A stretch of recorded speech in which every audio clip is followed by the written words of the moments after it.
মালদা মুর্শিদাবাদে কিছু লোক আছে, ওরা এমন ভাষাতে সবজিদের নাম বলবে আপনি ভাববেন এটা কোনো আলাদা সবজি মনে হয়। যেমন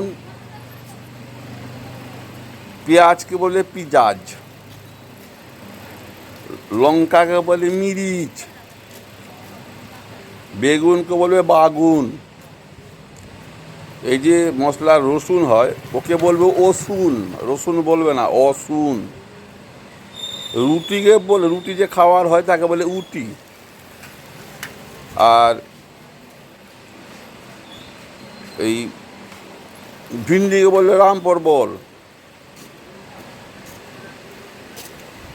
তো এই রকম ভাষাতে এরা কথা বলে, এদের এই রকম উচ্চারণ হয়, শুনতে অদ্ভুত লাগবে, কিন্তু এই ধরনেরই বলে সবজির নাম সব।